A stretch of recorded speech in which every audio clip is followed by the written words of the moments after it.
Karen's smug grin could power a city block.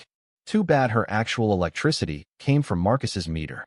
For months, her pristine colonial home glowed brighter than a Vegas casino, while Marcus, her quiet black neighbor, scratched his head over skyrocketing bills. He'd worked double shifts at the hospital to keep his daughter's college fund alive, only to see his savings bleed out to Karen's secret splice job. It started innocently enough, or so Karen told herself. Her husband's layoff left them strapped, and the HOA's snide remarks about her unlit Christmas display stung deep. One night, armed with a YouTube tutorial and a pair of pliers, she crept into the alley behind Marcus's house. The utility box was an easy mark. A quick snip, a twist of wires, and her house hummed again. She justified it. Marcus wouldn't notice, and besides, he was new to the neighborhood. Did he even belong here? But Marcus noticed. His fridge groaned, his lights flickered, and his latest bill hit $800. He checked his meter, then the alley, where Karen's sloppy wiring job dangled like a confession. Fury burned in his chest, but he didn't confront her. Not yet. He called the utility company instead, setting a trap tighter than Karen's perm. The showdown came on a muggy Tuesday evening. Karen was mid-rant on the neighborhood Facebook group about suspicious loiterers when Marcus knocked. She opened the door to find him flanked by two utility workers, their truck idling ominously. "Care to explain this?" Marcus asked, holding up a photo of the tampered box. Karen's face drained of color, but her mouth didn't. "This is absurd.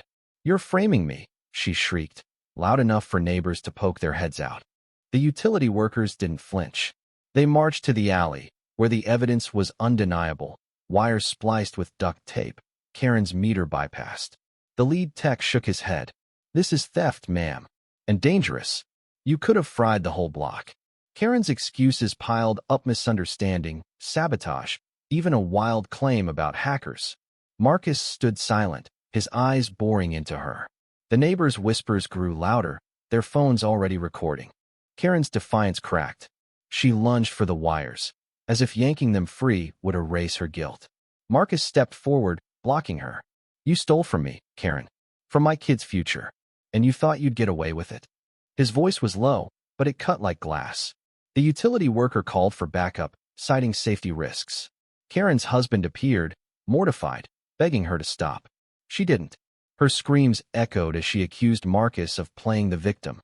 The crowd gasped. Then came the counterstrike. Marcus had done his homework. He'd documented every bill, every flicker, every suspicious late-night clatter from Karen's backyard. The utility company had already traced the theft to her meter. A police car rolled up, lights flashing. The lead officer, a woman who'd dealt with Karen's noise complaints before, wasn't buying her tears. "You're looking at felony charges," she said flatly. The utility company slapped Karen with a $5,000 fine and a cutoff notice. Her house would go dark by morning.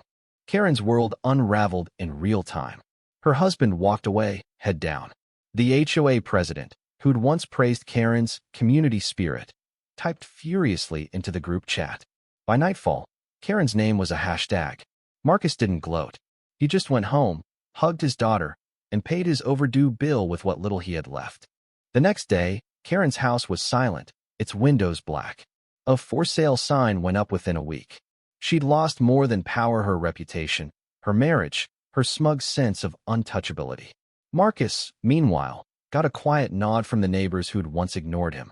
They didn't say sorry, but their kids started waving at his daughter. The kicker? Karen's last act was a bitter note slipped under Marcus's door. "You'll regret this." He read it, crumpled it, and tossed it in the trash. The alley was quiet now, the utility box repaired. But the sting of her betrayal lingered, a reminder that trust, like power, is hard to restore once stolen. Marcus didn't feel like a hero. He just felt tired. And that was the real cost of Karen's greed.